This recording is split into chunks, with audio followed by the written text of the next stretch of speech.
Welcome to Black Gumbo Southern Gardening. We have a rescue mission.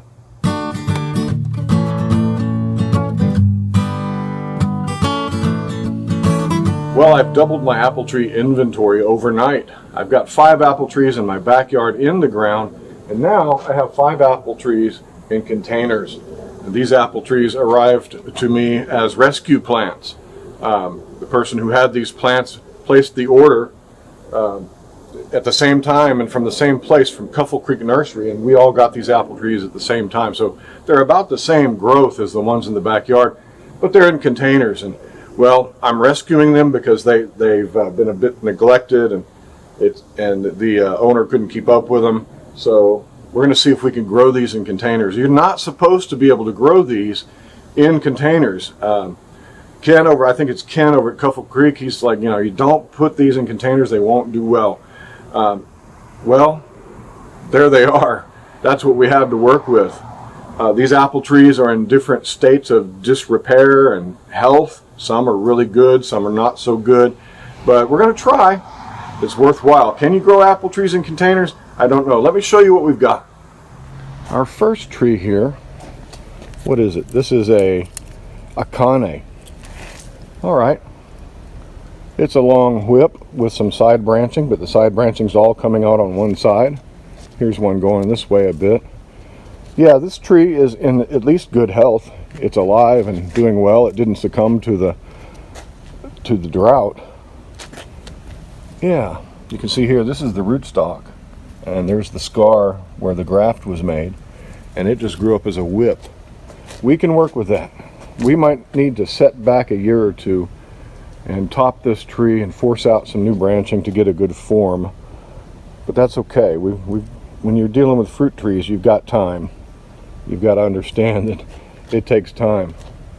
Well, we can work with that. An akane, that's the variety. Let's walk down here and see what we've got over here. Oh, there's my starts for the garden. Those need to go in soon. Look at this poor thing. This is a King David, developed in Arkansas in 1902. King David.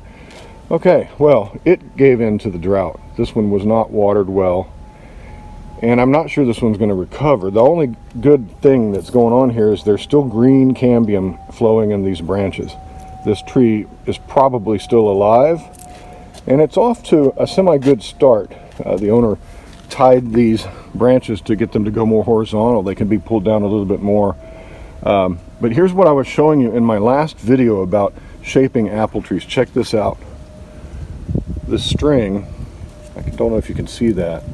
This string is ringing this branch. These strings have been on here too long. They should have been replaced. And then down here, you can see these strings are cutting into the trunk of the tree.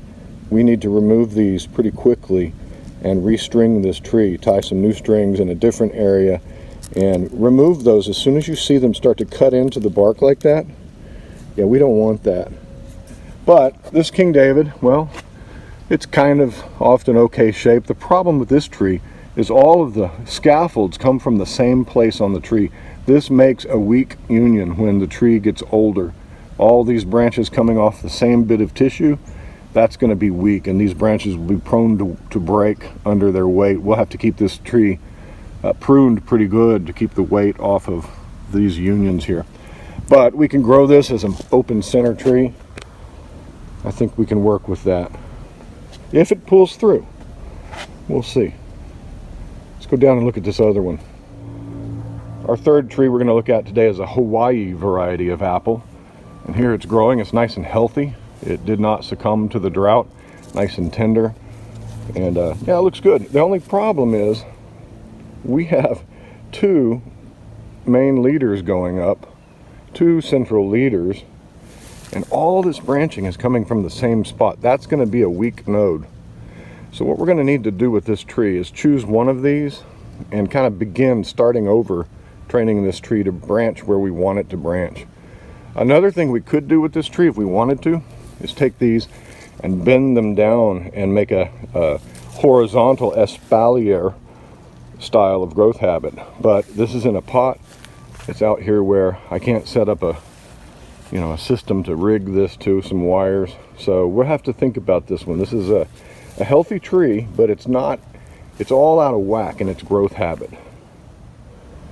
Our fourth tree that we have is a crimson gold, and this tree is a healthy tree. Leaves are doing well despite the drought.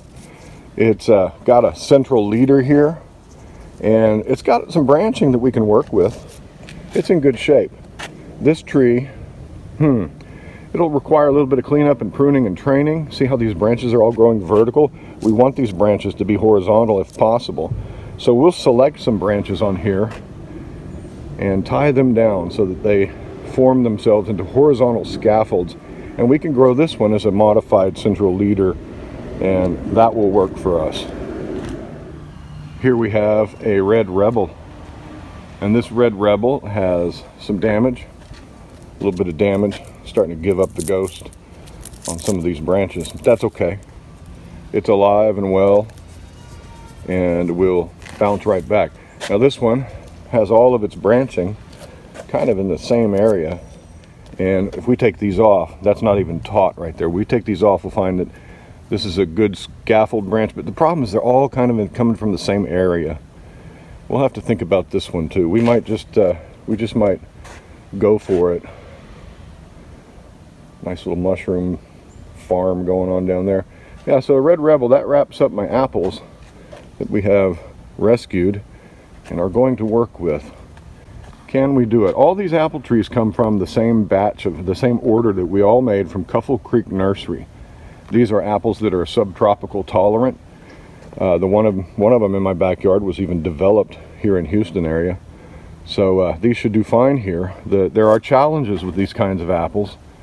They don't sometimes go dormant. They keep their leaves through the winter, and you have to strip them to force the plant into dormancy. But we'll tackle those challenges when we get there. Right now we need to retie some of these and take the old strings off, put the new strings on, and we won't be doing any pruning until the season is right, February or March, when these are starting to, just about before they're ready to break bud on new growth. So yeah, we got a lot of work on these trees. Here is our sixth tree that we received, and this is a nectarine.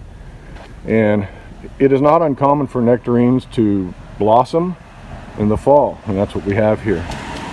Look at all those beautiful blossoms. I don't know what variety this is, but I know the bees like it. They're hovering all around here. So I know you can grow a stone fruit in a container. There's a peach farm nearby, You Pickett Peach Farm, and they grow peach trees, 10-12 feet tall in containers about twice that size. If we keep this nectarine small, we probably get some fruit off. In fact, I know this tree has fruited in the past. So nectarine, yeah. This comes at a time when I ordered an apricot tree, a heat tolerant apricot tree for my backyard. So now I've got pretty much all the stone fruits. Got plum, peach, nectarine, and we're going to have apricot. Aren't those beautiful blossoms? Well, the first thing I'm going to do to rescue these plants is get them some fertilizer and some water. So what I'm going to do is use this basic fruit tree synthetic fertilizer. This is a blossom booster. It's 10, 30, 20. Doesn't matter if it's a blossom booster or not. It can still be used as a standard fertilizer. And I'm using the synthetic stuff because I want this to be immediately available to the plant roots and get these plants, while they still have a little bit of growing season, I want to get these plants some nutrition. And normally I'd want to use an organic fertilizer, but that takes too long to break down to try to revive these trees with a shot of nutrition. So we're going to cut it in half so that it's actually a 5, what do we got here? It'll be a 5, 15, 10. Give it some nitrogen, some macronutrients. This also has lots of micronutrients. Your fruit trees need micronutrients, especially boron. We'll deal with that later in the season if we rescue these plants, but right now I just want to get some water and some fertilizer on them. So we're going to do that first. About a tablespoon, that's about a tablespoon per gallon. This is 2 gallons, 2.5, so I'm going to take 1 tablespoon and drop it in there. Now this is water soluble. It will become available to the plants right away, give them a shot of energy. So we'll just go around and put about half of this in each of our containers, and that should give our plants a nice little shot here to finish out the growing season.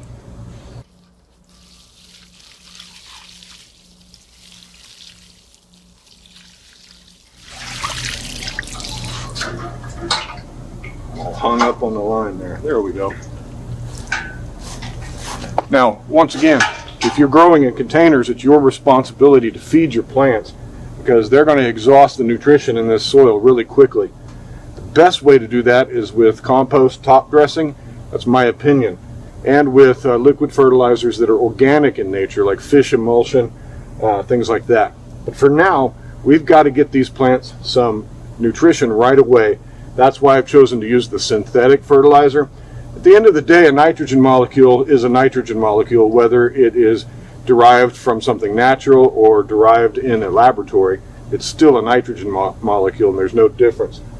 Downside, if you lean on these synthetics too heavily, is you can build up things in your soil, chemicals in your soil that are not conducive to plant growth. So if you use them sparingly and don't use them all the time. Don't let that build up in your soil. But for now, this will get our plants off. And yeah, well, we're looking forward to see how these respond. These apple trees all began their life as what's called a bench graft. That means that Mr. Cuffle Creek Nursery over there started with an M111 rootstock. Now that's not a dwarfing rootstock. These plants are going to have to be kept small by heavy pruning.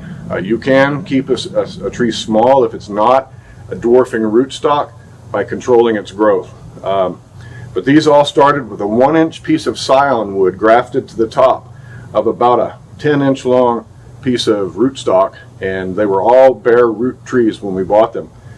This spring will be their 3rd growing year, and they've grown well. If you can get them off to a good start and keep them watered, these trees from bare root, man, they've really shot up to about 5 or 6 feet on average, most of these trees, and well, they're doing well. Well, there we go, a challenge. Going to rescue these plants, these trees. We want fruit from them. Can we grow them in containers? I don't know. To grow a tree in a container is to take on the responsibility that you have to supply this plant with all its nutritional needs and all of its watering. You got to stay on top of that if you want to be a successful container grower. I've grown figs and I've grown citrus successfully in containers by staying on top of fertilizing on a regular basis and keeping them watered. These apple trees are finicky. When it dries out, you've seen that one tree suffered from drought and doesn't look real good. Can we rescue these? Hey, if you've got any suggestions about how to grow apple trees in containers, can it even be done? Can we be successful? Drop them down in the comments there, and I read all the comments and I appreciate the wisdom of all you folks in our community here. So, apple trees. Now I've got 10 of them. Will we get any apples? That's the question. Hey, thanks for joining me on this brief video, and I hope you enjoy our content. We're going to have a live stream soon to celebrate 180,000 subscribers. But until then, happy gardening to you, and we'll see you next time. Bye-bye.